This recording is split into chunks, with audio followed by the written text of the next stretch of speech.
राधे राधे। राधे राधे। मेरे पास दो क्वेश्चन है पर छोटे छोटे हैं, ज़्यादा समय नहीं लूंगा।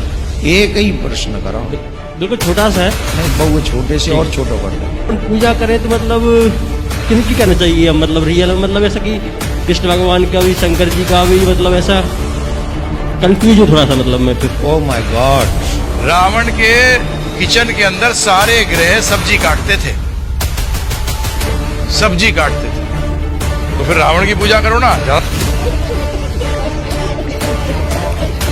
किसी की भी आप लोग पूजा करने लगते हैं, किसी की भी पूजा नहीं करनी चाहिए। भगवान की दृष्टि से आप सबको देखें, ये तो अच्छी बात है।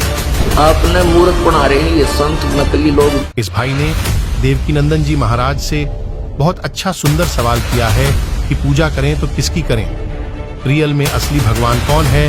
तो आज इसी सवाल को विस्तार से क्लियर करने के लिए हम आपके बीच दो संतों के आध्यात्मिक विचार लेकर आए हैं। इस आध्यात्मिक ज्ञान चर्चा में एक तरफ है देवकीनंदन ठाकुर जी महाराज और दूसरी तरफ हैं जगत गुरु रामपाल जी। इन आध्यात्मिक संतों में किसका ज्ञान उत्तम है, कमेंट करके हमें अपनी राय अवश्य दें। अगर इस चैनल पर आप पहली बार आए हैं तो फटाफट से वीडियो को लाइक और चैनल को सब्सक्राइब जरूर कर दें। तो चलिए वीडियो शुरू करते हैं।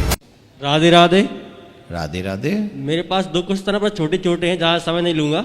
एक ही प्रश्न करो। बिल्कुल छोटा सा है। नहीं बहु छोटे से और छोटा कर दो। मैं पहले से मतलब भागवत से तो बहुत पहले से भगवान की कृपा है कि जुड़े हैं, सुनते रहते हैं। और लेकिन मेरा ये क्वेश्चन है कि जैसे कि अभी दीक्षा ली है मैंने, काफ़ी समय से आपसे मिलना चाह रहा था, तो दीक्षा मैंने अभी ली है 3 दिन पहले। तो मैं ये चाहता हूँ जैसे कि अभी आपने बोला था कि आप हनुमान चालीसा का पाठ करना चाहिए, और कथा में भी आपने बोला कि शंकर जी को जल भी चढ़ाना चाहिए, और लेकिन मतलब कृष्ण भगवान को भी मानना चाहिए। मतलब फिर पूजा करें तो मतलब किनकी करना चाहिए, मतलब रियल मतलब ऐसा कि कृष्ण भगवान का भी शंकर जी का भी, मतलब ऐसा कंफ्यूज हूँ थोड़ा सा, मतलब मैं फिर। Oh my God. मतलब कृष्ण भगवान को दिल से मानता हूँ बहुत पहले से मैं, पर मैं पूजा कैसे आप हनुमान चालीसा करेंगे, रामायण जी भी पढ़ेंगे, भागवत जी भी पढ़ेंगे, मतलब ऐसा मतलब फिर बहुत फ्रस्ट्रेशन में आ गए हो आप पूजा कर करके। नहीं फर्स्ट ऐसा कुछ नहीं है, पर मैं दिल से तो ठाकुर जी मेरे बहुत पहले से, मतलब 8-10 साल पहले से जाता हूँ, वृंदावन भी जाता हूँ, 84 कोष परिक्रमा भी की है 2-3 बार। अच्छा एक मिनट रुको जी, रुको, ब्रेक ले जी। नाम बताओ अपना। जी मेरा नाम मनोज लोधी है और मैं रहने वाला अशोकनगर जिले से हूँ। पर यहाँ पे आपकी कृपा मिली तो मैं बहुत दिन से इंतजार था आपके चरणों से आशीर्वाद लेने का। अब सुनो, अब जी। सुनो, अब सुनो, अब सुनो। शिव पुराण कहेंगे तो हम तो कहेंगे कि शिव जी की पूजा करो, और अगर देवी भागवत कहेंगे तो हम तो कहेंगे अपनी कुल देवी की पूजा करो। नहीं मैं तो पर डे सुन तो लो। Okay okay. माइक ले लो इनसे, माइक ले लो और वहीं खड़े होके सुनो आप। और विष्णु पुराण कहेंगे तो हम कहेंगे कि भाई भगवान विष्णु की पूजा करो। अगर हम राम कथा कहेंगे तो उसमें ये भी कहेंगे कि भाई हनुमान जी की पूजा करो।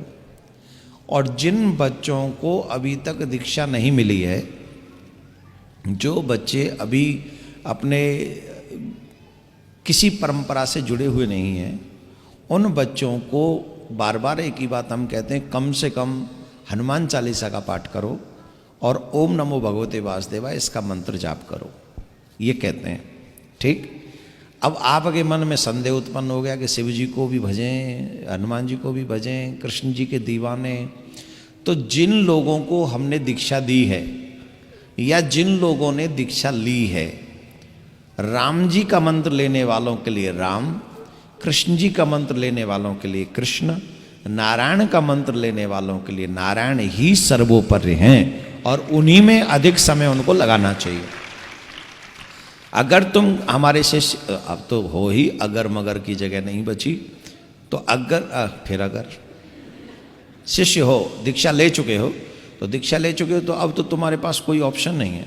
दोस्तों, अभी आपने सुने देवकीनंदन जी महाराज के आध्यात्मिक विचार। आइए अब सुनते हैं संत रामपाल जी महाराज के आध्यात्मिक विचार। पवित्र पुराण ने हमारा बहुत सा काम हल्का कर दिया इस दास का।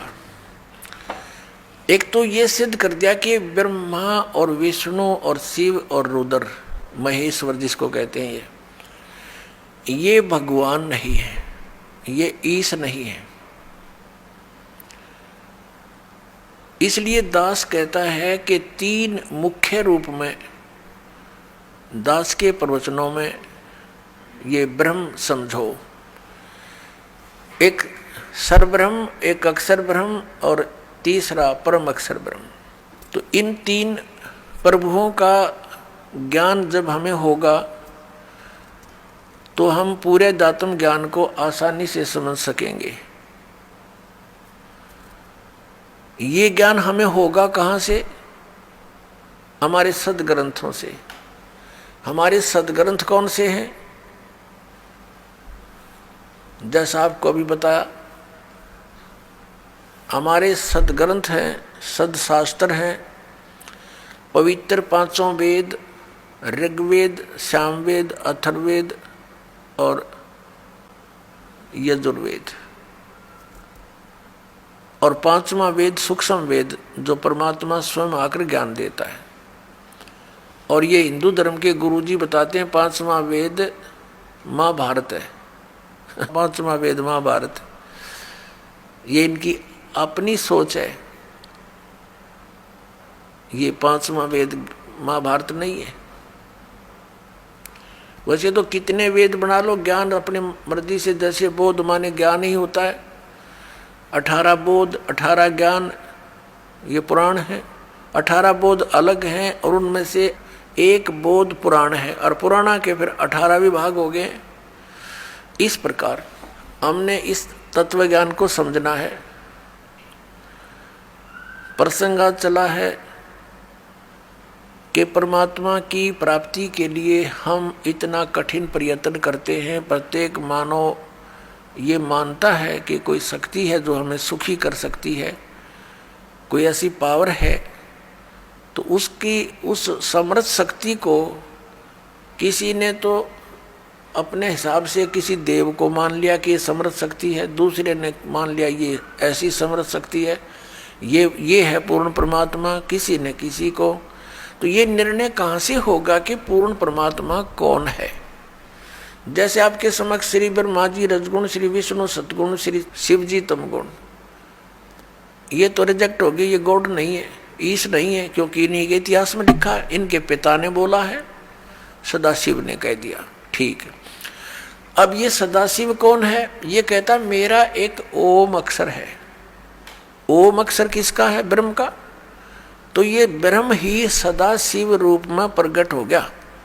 जैसे गीता ज्ञान देते समय इसने अपना वास्तविक रूप दिखाया श्री कृष्ण से बाहर निकल के, और इतना लंबा चौड़ा ऊपर तेज बहुत घना इसके शरीर में, और इसके भयंकर रूप को देखकर अर्जुन जैसा योद्धा भी कांप रहा है और कह रहा है कि भगवान आप तो देवताओं को भी खा रहे हो, सिद्धों की सिद्ध भी आपके, ऋषि भी आपके सामने मंगल कामना कर रहे हैं, आप किसी को नहीं बख्श रहे हैं।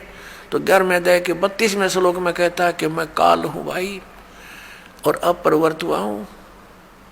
श्री कृष्ण काल नहीं थे। श्री कृष्ण जी ने पहले कभी अपने आप को काल नहीं कहा, बाद में कभी उसने काल नहीं कहा, और उनके पास आकर के सब ग्वाल बाल गोपिकाएं तथा पशु पक्षी भी प्यार पाते थे। तो श्री कृष्ण काल नहीं थे, ये काल था श्री कृष्ण यानी विष्णु जी के पिताजी, जो इनको भी यहाँ अज्ञान से परिपूर्ण करके रोके हुए हैं। अपनात्माओं, उस कौन से परमात्मा की हम भक्ति करें, इसका निर्णय हमारे सदग्रंथों में। सदग्रंथ आपको बता दिया, ये 500 वेद और इन 4 वेदों का निष्कर्ष संक्षेप श्रीमद् भगवत गीता में